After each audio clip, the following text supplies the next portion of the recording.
this material.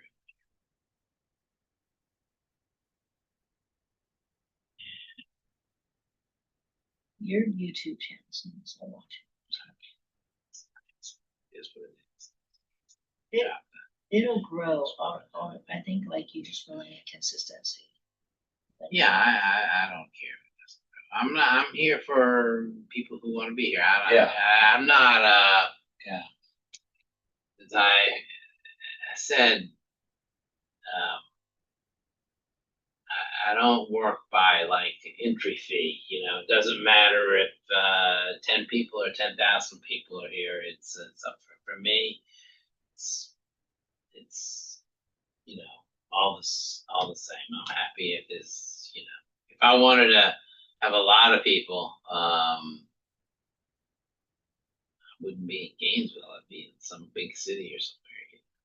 That was what was important.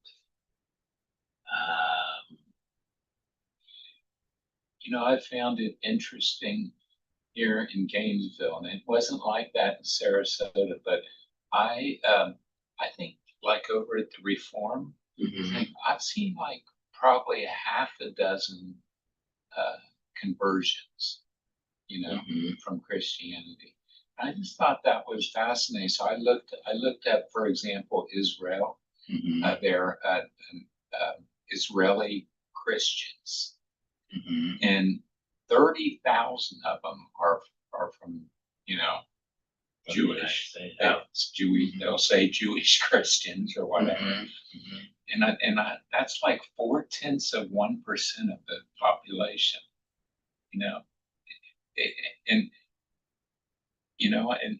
it's just really like a very low number.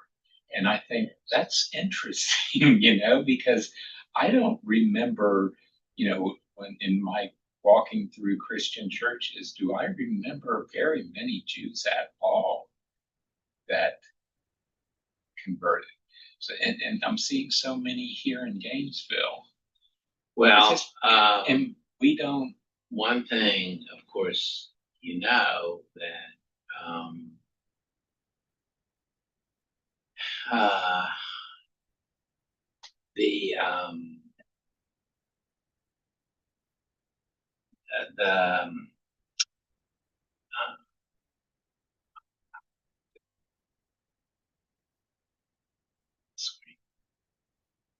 there we go. Okay. One thing we know is that conversions done in the United States, most conversions done in the United States, this is not true for some of the ones I do, but most conversions done in the United States are not are not valid. No, they're not. They're real, but I mean they're not valid in Israel. Oh yeah. Okay. Yeah. So that means that some folks who might have converted in the United States, when they get to Israel, are hesitant to identify as Jewish. Yeah. I mean, it could skew the numbers. Yeah, I'll get it. Are you sure? Yeah. You need the exercise. Oh, you don't. That's true. I was looking statistically. There are approximately different numbers, but there are approximately 6 million Jews in Israel. 6 million Jews in Israel. That's right. There, like I said, that's exactly right. There's almost the same amount here. Almost the same amount of Jews in Israel as there are in the United States. Yeah. And that in itself is a very interesting fact, but it is also true that like you said, your conversions though. Yeah, but it's also true that I don't know the conversion rate. Out of the 6 million Jews in America, 3/4 live in New York. Oh yeah. Okay, so that means throughout the rest of the United States, there are only 2 million Jews.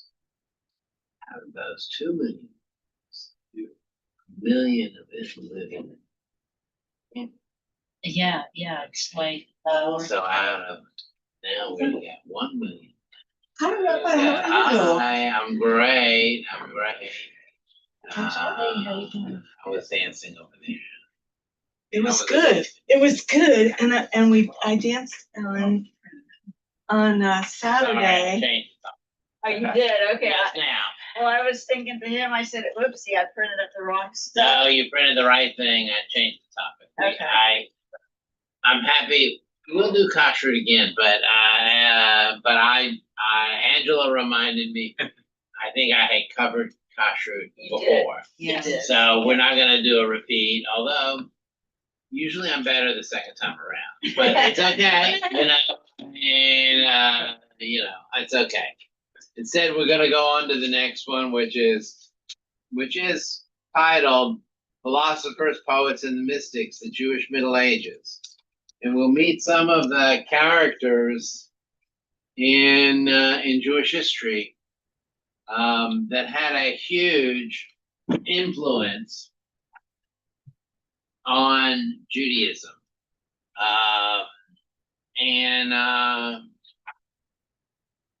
So we're gonna get started now. You're kind of familiar a little bit. We talked about biblical Judaism. We talked about the Bible and the history of the Jews. That's really ancient history. We talked about a little bit about up until the destruction of the Second Temple. We're now going into this period of time, and for this period of this timeline here, it kind of tells us where we're at. In the year 600 of the Common Era, we have the rise of Islam in the Arabian Peninsula. As you know, Islam is closely related to Judaism, just as Christianity is, and grew out of Judaism. Around 750, we have an emergence of something called the Karaite Judaism. They still exist today. In around the years 900 to 1090, Jews who lived in Spain experienced this golden era. It was from the 912 to 1090. This with the golden age of Spanish Jewry. It was a very wonderful time to be Jewish, just like here in the United States now. It was Jews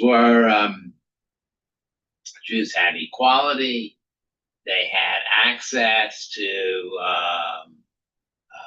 public institutions, and that was a time of growth in the Jewish community and of great education, and will also lead us up to the year 1135 in Spain, where a great rabbi became known by his nickname and he was known as Maimonides, a legal scholar, a doctor, a philosopher, and most importantly, a confidant of the king and physician for the king. You'll see too that before that, in the years 1040 to 1105, we have an introduction to a rabbi who became known as Rashi. We're going to talk a lot about Rashi in a minute, because this particular rabbi, who lived in the south of France, in an area known today as Provence,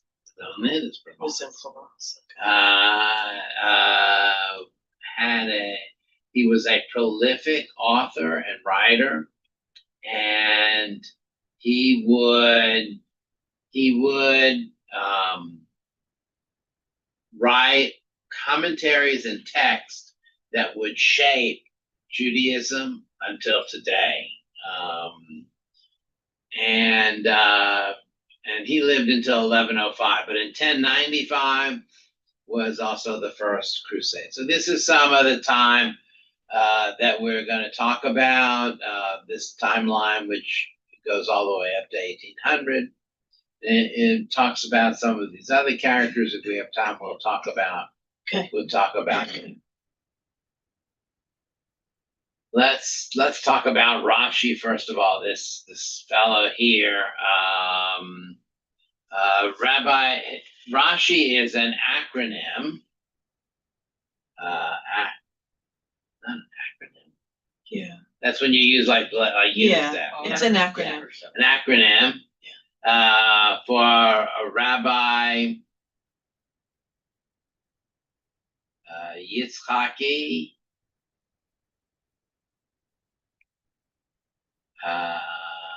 Yitzchaki. I have to look up the rest of his name, but right now it's. I still was going to talk about kashrut, so now I'm just going to talk about fish, but no. The rest of his name will come to me in a minute. But anyway, his initials spell out Rashi. Okay. And he was lived in France, and he had been sent as a young boy to study with rabbis, some of the great rabbis who lived in a place called Ashkenaz, or in Germany. And there he became a student. He was a student. He learned Jewish texts, and he developed into a scholar until he became an age where he was old enough to return home and take over his family's business, which was he was a vintner, a grape grower and wine producer. That's a good thing. And the family was very well off, and he still had this great love of Jewish learning and Jewish text. And because he had been in Germany and had studied all these things, he decided to write a line by line commentary on the entire Torah. Wow. And eventually he would also do the entire Talmud, or almost the entire Talmud. It's He didn't amazing. quite get finished with the Talmud. That's amazing. Okay.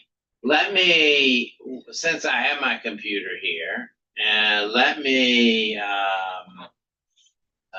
show you. The Torah and Talmud? Yeah. Wow. Did he Let do the me- prophets and the writings as well, or Yeah, just? yeah. Not as extensively on those, but let me show you what a commentary looks like. Okay. I happen to be working on a bar mitzvah boy's speech right now. It's going to be on Exodus chapter 6, verse 2. And so you see in the light blue, this is from Safari, if you've ever used this website. But there are plenty of other websites that have Torah on them and Torah commentary on them, but this is the one that I most frequently use. And we have in the top you see a line from the Torah, chapter 6, verse 2.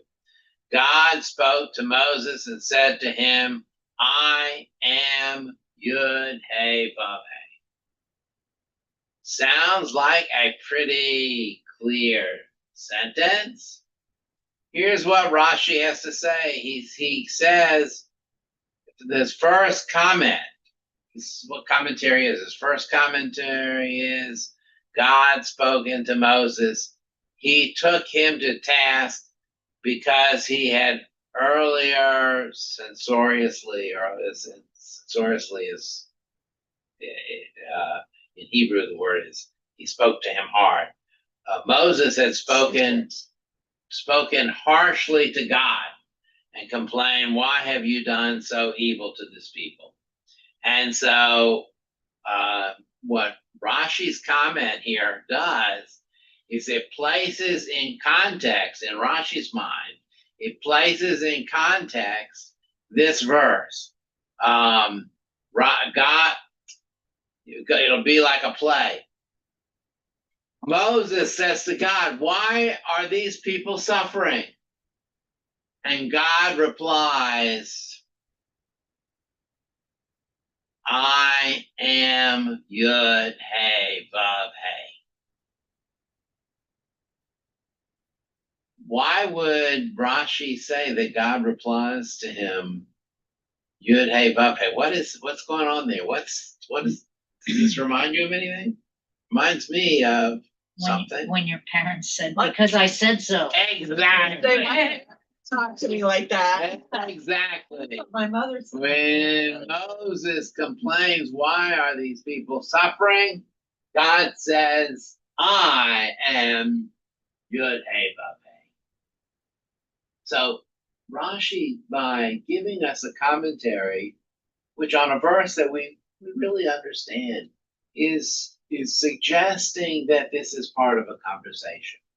But Rashi doesn't have just one commentary on every verse.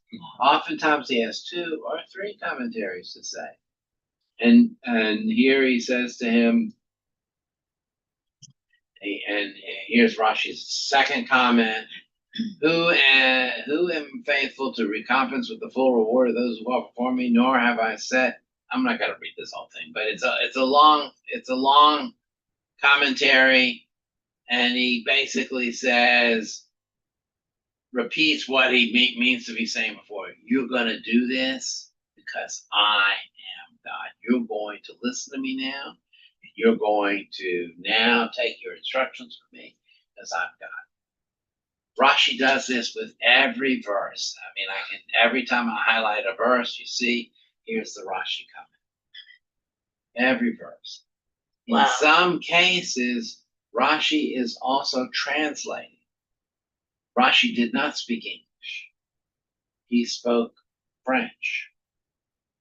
But he didn't speak French like they speak French now because he lived in 1150s and he spoke Old French, like Elizabethan English.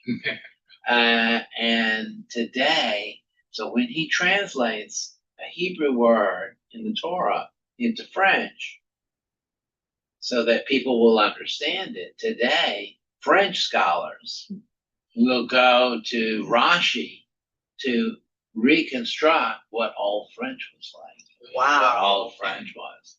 Wow. So it's an amazing source from this medieval text that we have all of these notes that Rashi wrote down. Now,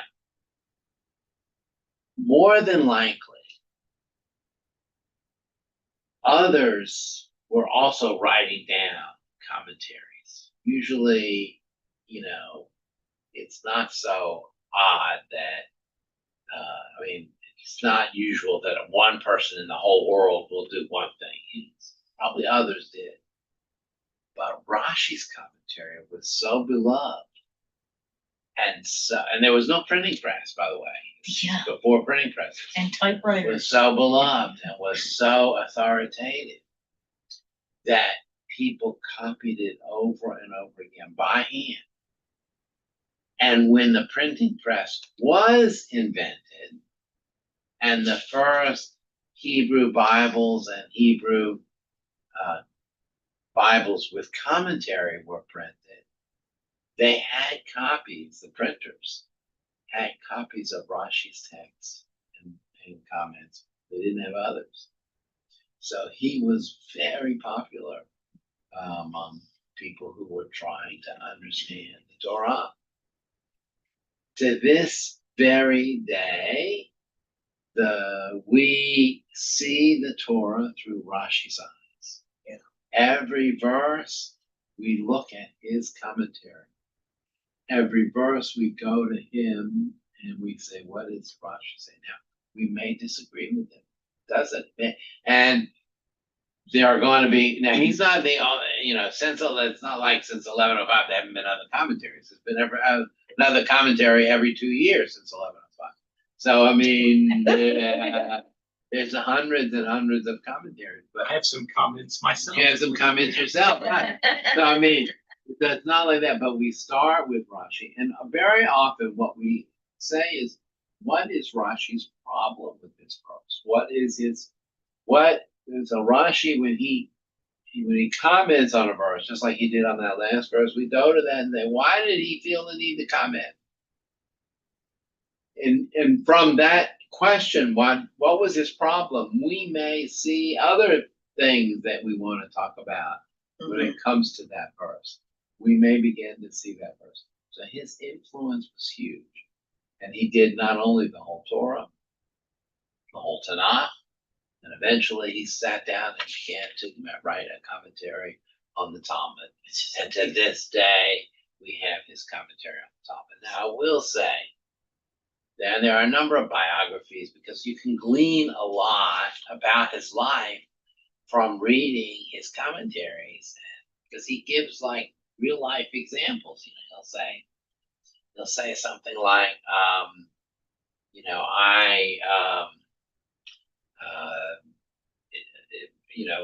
like a bushel. He'll say, well, this is, they didn't have pounds, weight measures like we'll do, but he'll say this is roughly a cask of grapes, and then so we can begin to learn that he had he knew the grape industry, he knew the winemaking industry, and so we can begin to learn about his life. So very prodigious writer, but we also can imagine that some of his texts might have also been done by his children. There is, and we know that he had daughters. So we have good reason, some scholars have good reason to believe that he never finished as much as in his lifetime as is attributed to him, but that his daughters used his name because they were women and continued the publishing in his name. We do know that his daughters were very observant and that his daughters wore tefillin, which is normally a custom that men do. So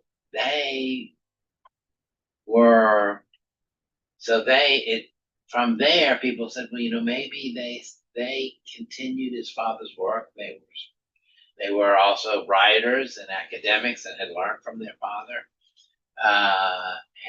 But they didn't want to sign their name because the woman's name is, so that's a possibility that what we attribute to this one person might have been multi-generational. We don't really know. We do know that his grandchildren and great-grandchildren were also commentators and would also write commentaries on the Torah and on the Talmud. So it's pretty amazing. His commentaries were written in Hebrew and French, but if you find a traditional book of commentaries, you'll find out that he has a special italic script in Hebrew that some people find challenging to read, so it doesn't look like the text of the Torah. So I think that's pretty amazing, a pretty good story there, right? Yes. And think that we have other writings from around that time. Yehuda Halevi was a poet, a philosopher, and his writings continue to exist. And of course, there is Maimonides. Now, Maimonides, and again, you can read a biography of Maimonides, both Rashi and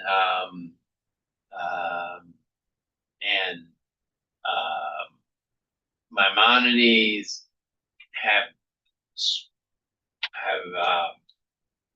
people have written biographies of them and told about their life, but they've also inspired a number of novels. One of there's a novel called Rashi's Daughter that for some years was very, very popular.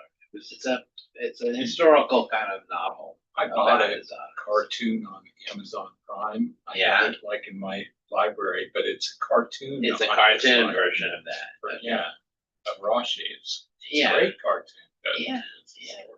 So anyway, Maimonides, so he lived in Spain. He was a physician.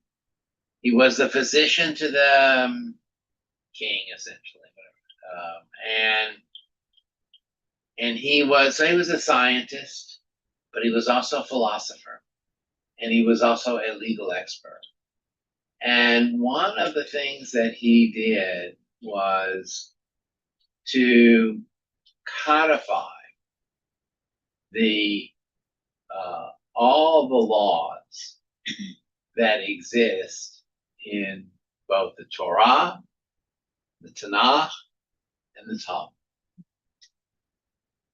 Up until that time, if you wanted to know the laws of Shabbat, there was no place to go to find the answer. There was no index. You could go on Google and search, but no, that's just a joke. You couldn't go on Google and search. Okay. There was no way to know, you couldn't find the answer. So using his memory and his immense knowledge of these texts and probably some good assistants working with him, he sat down and organized by topic a huge multi-volume set of all the laws of Judaism according to topic, all the laws of Shabbat, all the laws of holidays, all the laws of kashrut, all the laws of sacrifices, which we don't do anymore, all the laws. This was a big undertaking because no one had ever done that. He was harshly criticized for this because he did not put in footnotes or references. And his books were actually, and he called this book, the laws, he called it the Mishnah Torah. But there were rabbis who burned the Mishnah Torah and said, Wow. this is not reliable because he didn't put in references. We don't know. He did this by his memory, but it was a fantastic, amazing achievement. His book, even though there were people who criticized his book, the Mishnah Torah, survived. Yeah. I have a copy in my office, and eventually another generation of scholars would come and annotate his work. So they put the footnotes for him. They put the footnotes for him long after he was gone. But he also wrote a book of philosophy called The Guide to the Perplexed. If you want to read something that will make you perplexed and make you crazy, I can advise you to go read The Guide to the Perplexed. But it is in the style, it is in that, remember, he lived in an Arabic-speaking world. First of all, the Mishnah Torah he wrote in Hebrew, but The Guide to the Perplexed he wrote in Arabic.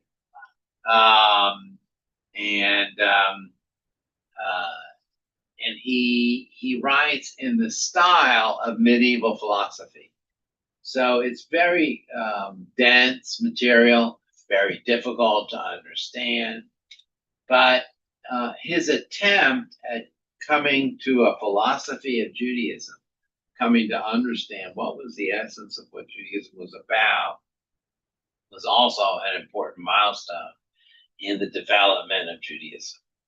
And eventually he would have to leave Spain, and he would have to travel to North Africa, where it was safer for him. And he spent a lot of time in Morocco and North Africa, but he ended his life in Egypt and in a place called Fustat.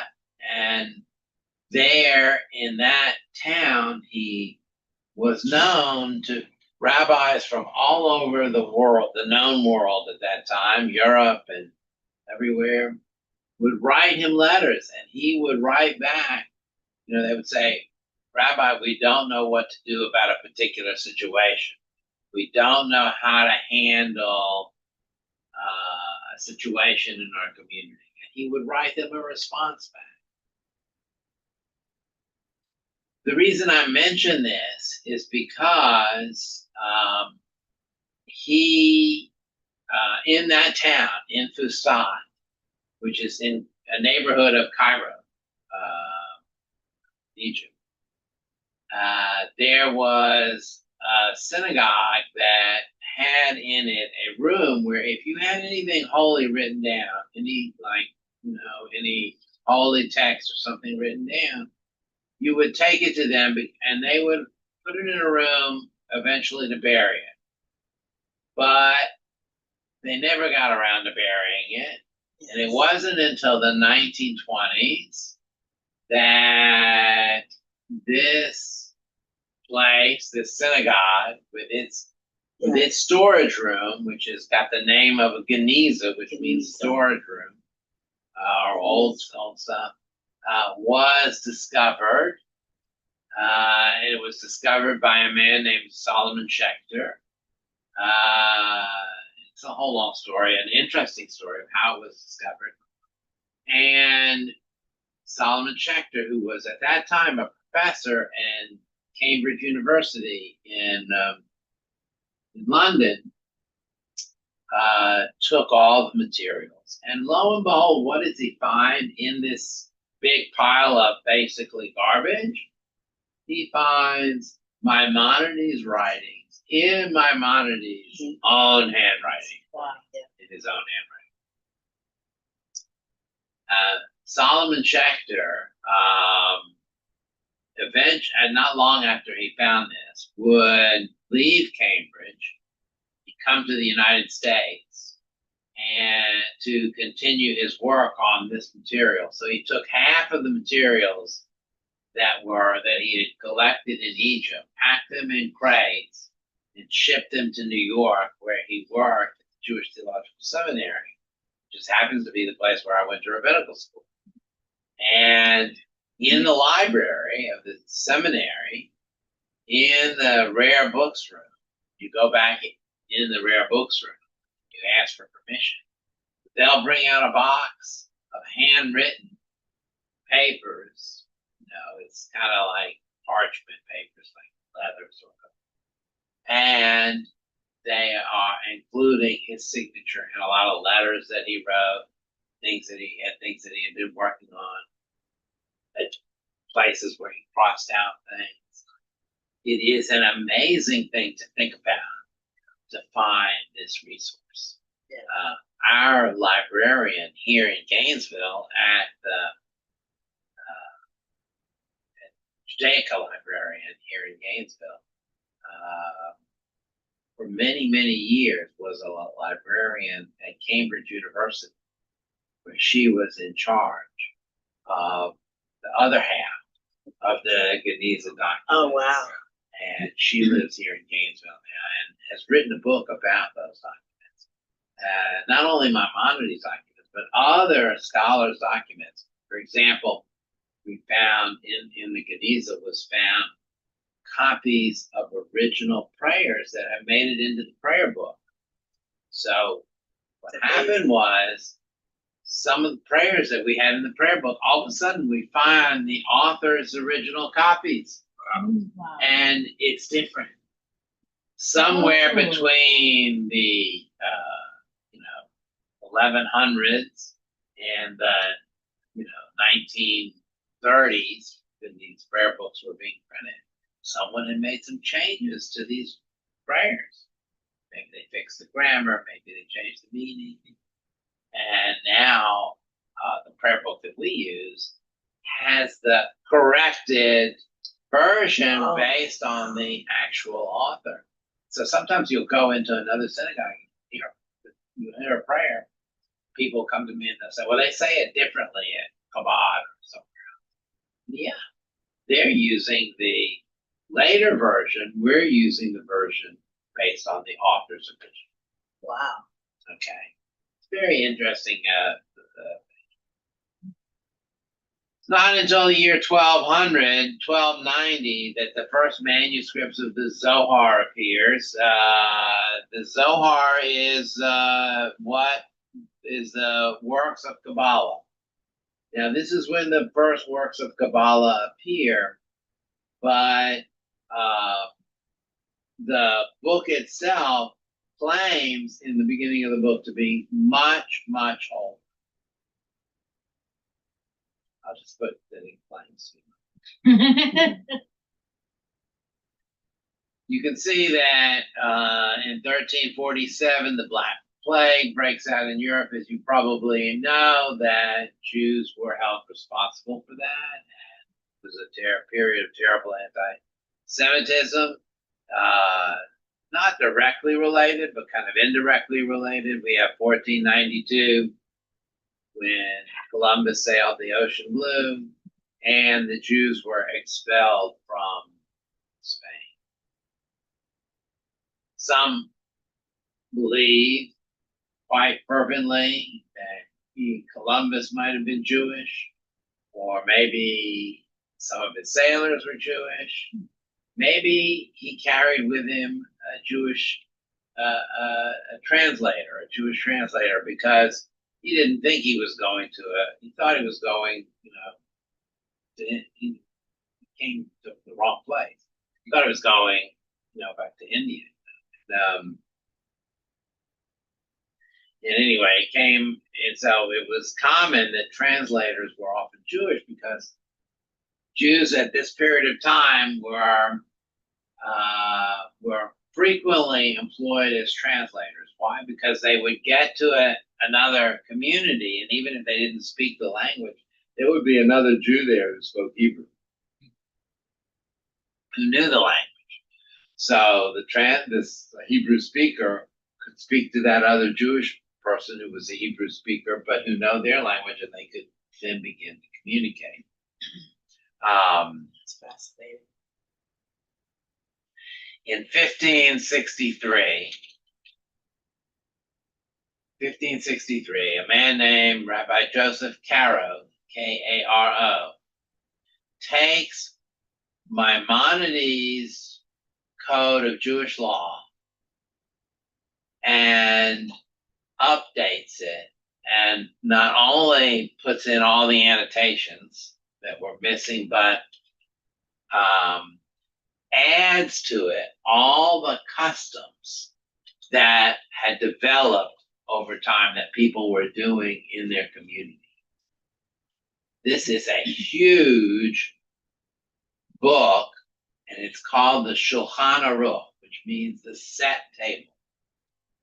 And this is where we have one of the first really complete works of what we call halakha, or Jewish law. Because he writes down, this is what the law is, this is how it's observed in Spain, this is how Jews do it in Germany, this is how, this is what's taking place, and what do you do when he explains all of that. And the Shulchan Aruch to this day is known as the Code of Jewish Law, and is the authoritative Jewish law book. So when we have a question as to, things come up like, let's say, things that we deal with now, like electric cars on Shabbat. Well, he doesn't have a section on electric cars on Shabbat, but he has a section on Shabbat, and we will, whatever decision we're going to make, we have to go all the way back to the Shulchan Aruch, that book, and figure out what the law is going to be from there. In 1569. That's really the beginning of the popularization of the Zohar, the Kabbalistic movement.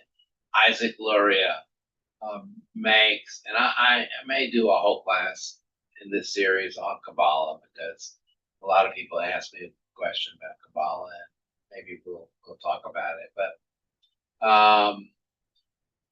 this system of thought and study and sort of a kind of system of not talking about Judaism so much, but about God and what's the nature of God. What is the nature of God? What do we know about God? That takes off in around 1569 to 1572. And not long after that, that leads to around 1648, 1666, to this character known as Shabtai Tzvi, who proclaimed himself to be the Messiah and who received thousands and thousands of Jewish followers, many, many, many Jews who believed that he was the Messiah and followed who believed that he was in fact. In the end of the day, when challenged, Shabtai Tzvi converted and became a Muslim and was not the Messiah. It's not the Messiah. And but his movement, at a time when Jews, it was a very dark period of Jewish history. This movement would have a huge effect and would lead, by the way, directly to this this person known as the Baal Shem Tov, who is the founder of Hasidus. This period of time, this from 600 to 1800, this is known as the Jewish Middle Ages. And it really does set a tone and set a foundation for what Judaism is becoming.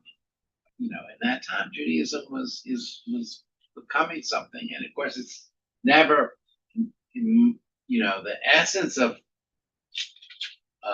Judaism for me is that we are always becoming, we are always developing. Judaism never, despite what some people want to tell you, we've never been a stagnant people. We have been a people who, and I'm gonna have to turn off the screen now because the battery's about to run out. So I'm gonna stop my sharing and.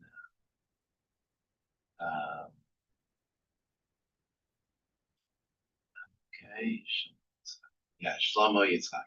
Okay. Thank you. Lights up. Oh, for Rashi. Yeah, Rashi. Shlomo Yeah, Yitzhak. I didn't see him. Solomon Isaac. Okay, and I'm going to just. Okay, and then that happens all the time. You know what I've always said. If I can give people a few minutes of relaxation.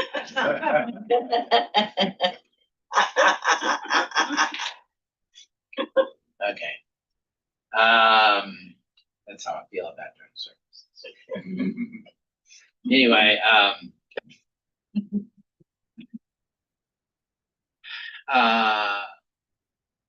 so it's a fascinating period of time. There's much that I could say about this period of time because also during this period of time,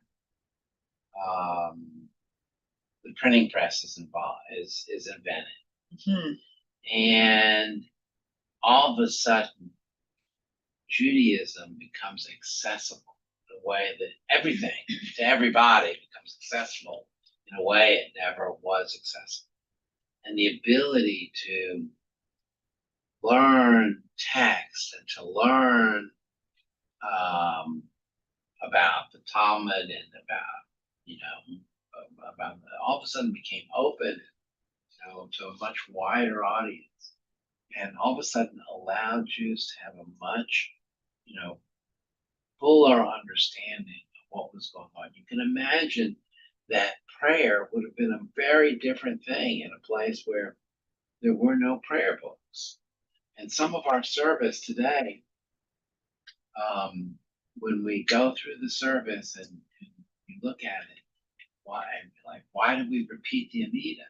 We repeat the Amida because there was a time when nobody had the Amida. There was not a book in front of you.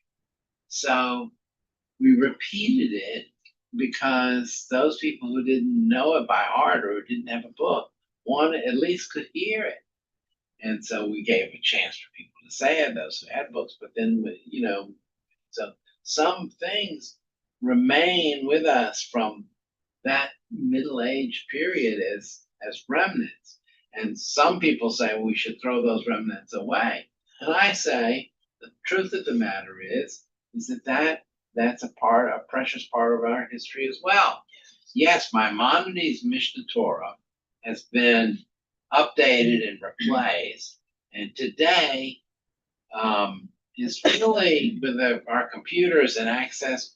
It's really not, but the book is actually a precious legacy for us of showing us a development and a slice of time, and by going back and referencing what Rashi says, what Maimonides says, and what others say in these Middle Ages times, we reconstruct their lives and we reconstruct the history of our people.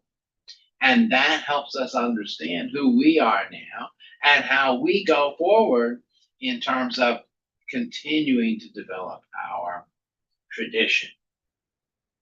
Jewish tradition has never been static. It's always been developing. It's always been growing. It's always been coming to new ways of understanding. Rashi didn't invent commentary. It must have been around before him. But we're just adding to it. And he showed us the way. Any questions? Anybody have anything they want to say? Any thoughts? Well, we will not have class next week. Are you gonna Because send us that chapter? I will send you this chapter. And we will not have class next week, but we will have class the week after. Okay, so So January. yeah, after the first. Yeah. Okay, after the right. I have a guide to the Flex. I've been meaning to get to that. Yeah, so go ahead. Feel free. Feel free.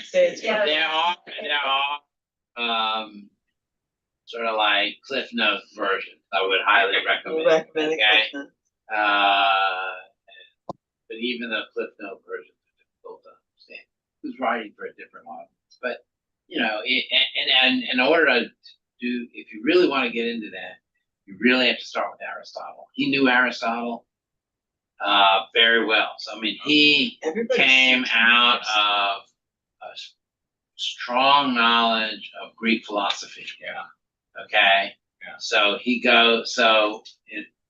got to start there. Once you get that down pat, Yeah. go on to Maimonides. My understanding, building on that, is we have a very strong tradition of Socratic method. Is that correct? Yes, that's right. Very strong tradition of Socratic. Yes, which means questioning and answering, and that's how we learn.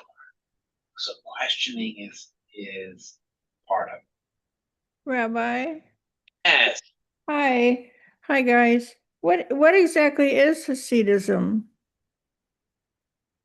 Well, let me answer that by saying Hasidism, at the time that the Baal Shem Tov lived, and he created this Hasidism, he was really reacting to a kind of what I would say, what he felt was a sort of sterilization or legalization of Judaism, and he was trying to create a kind of ecstatic version of Judaism.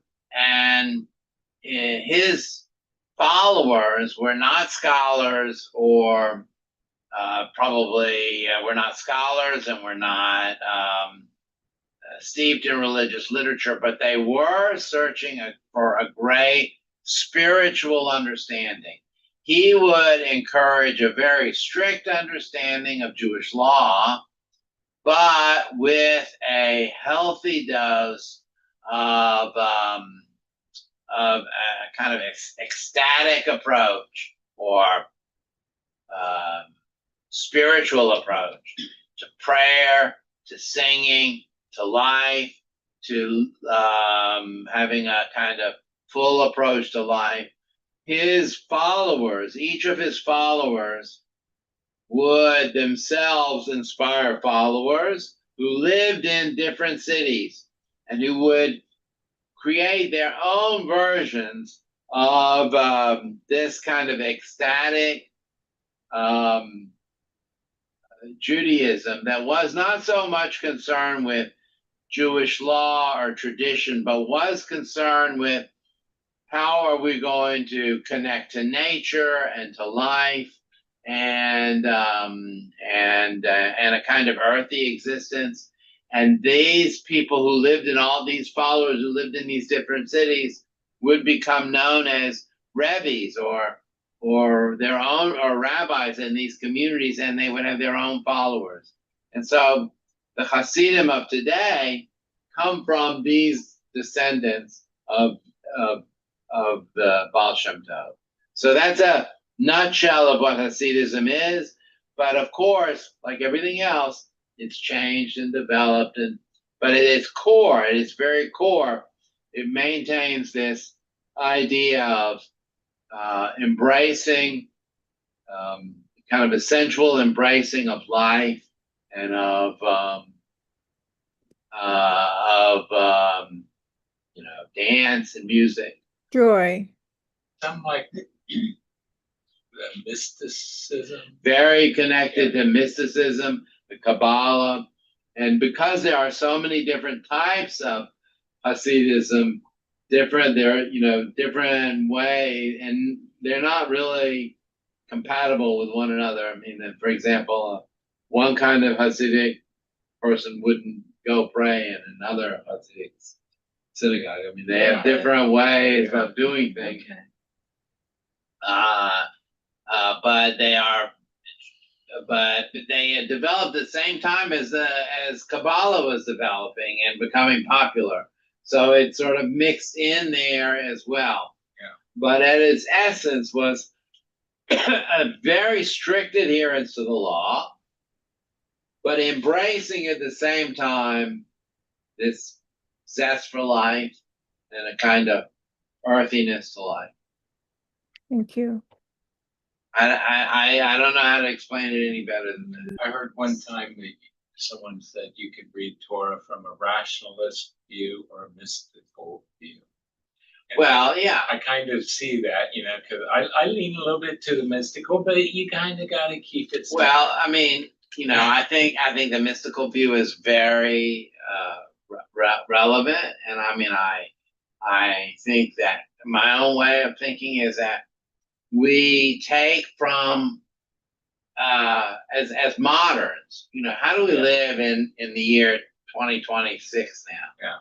We take from here and here and here. We take from science, we take from philosophy, we take from mysticism, we take from spirituality, we take from all of these sources, and we create our own rich fabric of Jewish life.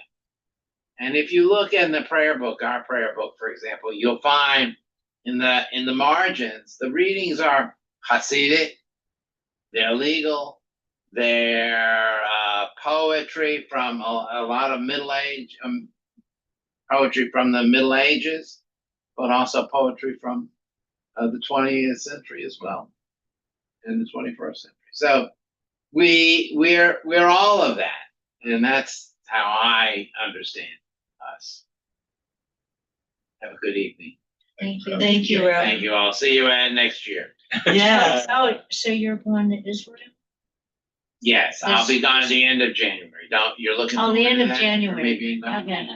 No, I'm actually really bummed out. You're bombed down. Greg will probably take up that. He's usually.